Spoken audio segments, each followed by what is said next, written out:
96.9 WBZH and 101.1 WHSM, Hayward's home for real news and great conversation. Here's your daily news roundup. For WBZH and WHSM News, I'm Maddie Schaefer. A northern Wisconsin tribe is addressing growing concerns over immigration enforcement and tribal sovereignty. The Bad River Band of Lake Superior, Chippewa held a community forum Monday night after recent reports of immigration and customs enforcement activity on the reservation. According to the Wisconsin Examiner, tribal leaders have raised alarms after reports that Native Americans were picked up or questioned by ICE during enforcement operations in the Twin Cities. Tribal chairwoman Liz Arbuckle spoke about the stress the community is facing. It's unnerving. We've seen Native people picked up in Minneapolis. We've heard those stories. We've seen those stories. So we are unnerved. So a little extra preparedness, thoughtfulness, kindness, it won't go amiss. That's for sure. Leaders urged members to carry tribal enrollment ID along with a photo ID. Arbuckle says that tribal IDs are free for enrolled Bad River members and can be updated if needed. Other tribes may also offer similar services. They also highlighted statewide resources such as the Native American Rights Fund, the ACLU of Wisconsin, and Legal Action Wisconsin, which can help tribal members understand their rights and create personal safety plans. State Representative Angela Stroud of the 73rd Assembly District spoke about ICE activity across the region. It's targeting urban areas, but it's not limited to urban areas. Rural areas are also being affected. And so it's not that we know they're going to come, but we need to be prepared because it's happening throughout our region, even if it's focused on Minnesota right now. Several tribes, including Bad River, Lakota, Oneida, and Ho-Chunk, are notifying members that agents cannot enter a home without a judicially signed warrant. Wisconsin tribes are issuing guidance on documenting encounters, accessing legal help, and creating personal safety plans. Green Bay continues to mourn Alex Preddy.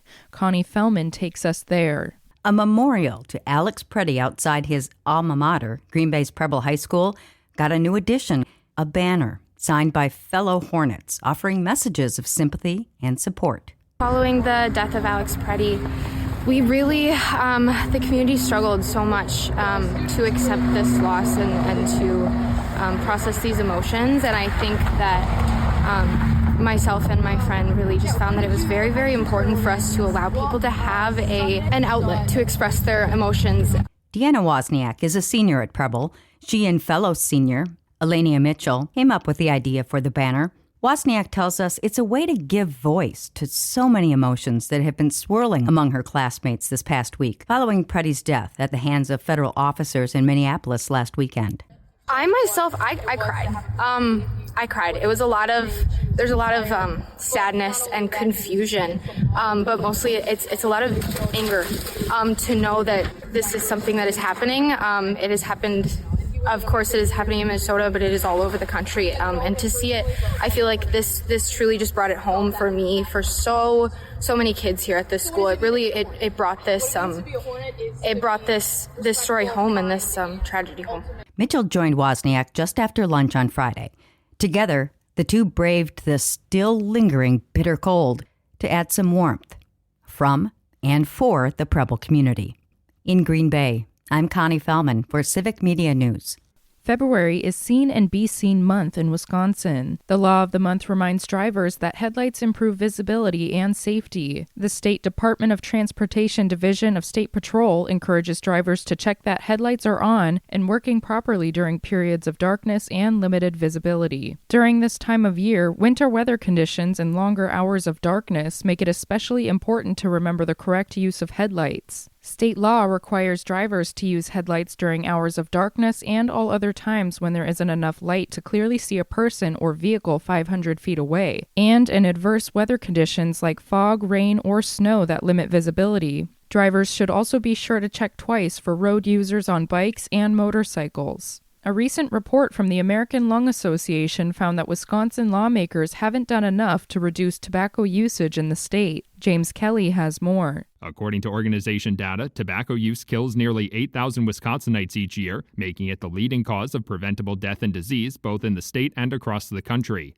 High school students in Wisconsin also use tobacco at a higher rate than the national average. The American Lung Association releases a review on tobacco control each year, in which Wisconsin typically receives mostly failing grades. The review awards letter grades to states based on 5 categories. Wisconsin received F grades in tobacco prevention and cessation funding, access to cessation services, and flavored tobacco products, as well as a D grade for tobacco taxes. The state did receive a B grade in the final category, ensuring smoke-free air. The American Lung Association is calling on state lawmakers to raise Wisconsin's legal age of sale for tobacco products to 21, protect the statewide smoke-free air law, and create tax parity between cigarettes and e-cigarettes. For WBZH and WHSM News, I'm Maddie Schaefer. Now a look at Northwoods News. I'm Maddie Schaefer. An upcoming event in the Northwoods is combining art and environmental education. The Hunt Hill Nature Center in Sorona will host an art sale fundraiser May 1st and 2nd. The event will feature original work from regional artist Dawn Rudy, a professor emeritus at UW-Eau Claire's Barron County campus, known for his nature-inspired pieces. Organizers say the collection includes a wide variety of artwork, from oil paintings to watercolors, with both framed and unframed options available. Proceeds from the sale will support Hunt Hill's environmental education programs, as well as maintenance of its free public trail system. Visitors will also have a chance to meet the artist in person during the Saturday event and learn more about his creative process. Organizers say the fundraiser is designed to connect the community with both art and nature, while supporting outdoor learning opportunities across the region. Hours are 4 to 6 p.m. on May 1st and 9 to 11 on May 2nd. The event is free and open to the public. Governor Tony Evers has appointed a new coroner for Price County, Wisconsin. According to a press release from Governor Evers, Amy Casey will take over the role following the death of longtime coroner James Dalbacio, who passed away in February. Casey previously served as the county's deputy coroner and will complete the remainder of the term, which runs through January 2027. In addition to her work with the coroner's office, Casey is an emergency medical technician and has experience working with local healthcare providers, schools, and ambulance services in the area. She also previously worked as a funeral director in Phillips and Prentice. In a statement, Casey said she is honored to step into the role and is grateful for the mentorship she received from Dalbacio, adding that she is ready to serve the community. Governor Evers also offered condolences to Dalbacio's family, saying he will not be forgotten. I'm Maddie Schaefer, and you're listening to Northwoods News.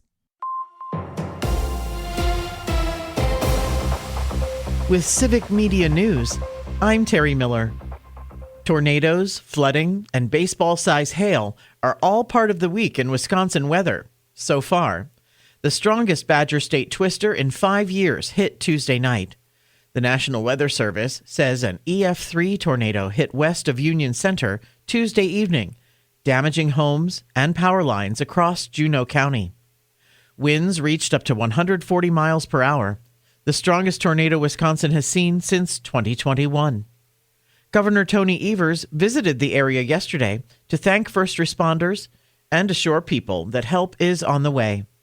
He did declare a state of emergency. The Weather Service has confirmed 4 other tornadoes Tuesday night. Last night, southeastern Wisconsin had more tornado warnings, more impacts that weather experts will need to investigate.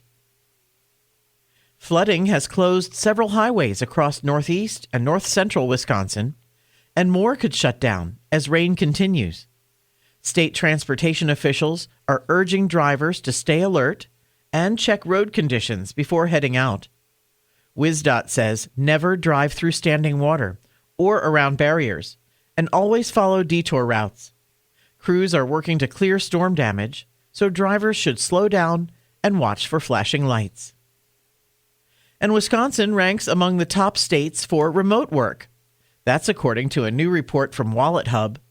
Electricity costs and access to broadband internet are credited with putting Wisconsin at the 28th best place to work remotely. The state ranked 5th in having the most cybercrime per capita. Iowa ranked at the bottom of all the states for working from home. More news is available at civicmedia.us. concern at Wisconsin. Hi, I'm Mike Clemens with sports. The Wisconsin Badgers Sports Department facing challenges. The chancellor is leaving. The university system president has been fired. But Marcus Sedberry says there'll be no sudden changes while he serves as the Badgers interim athletic director. Head coach Luke Fickell on his boss, Chris McIntosh, leaving the program. It's not easy to lose a friend, right? I mean, we've all been through it in the past, and so that's the difficult thing. That's the guy that you could visit with and sit down with. And not that I can't do that with Marcus, but anytime that there's things like that are changes that people were in your corner, it's always a little difficult. Disappointing, whatever you want to say, but, so is life. Baseball, the Brewers pulling out a 2-1 win over the Blue Jays last night. Manager Pat Murphy on reliever Aaron Ashby coming in to get the win, and Abner Uribe with the save. Ashby and Uribe at the end was really, really special. Uribe's tempo and energy leave no doubt that he's healthy. That's Pat Murphy. With sports, I'm Mike Clemens. We have a little patchy, dense fog out there this morning, and then after that, it's going to be a really nice day. Mostly sunny with a high in the low 70s this afternoon. Tonight, mostly clear. We'll drop to 52 for a low tomorrow. A little sun early, then cloudy with scattered rain, and a high in the low to mid-70s. I'm meteorologist Sean Cable. That's your Hayward News Roundup from WBZH and WHSM. Find more news anytime at wbzh.fm/news. Subscribe to this podcast on Spotify, Apple, or wherever you find your podcasts.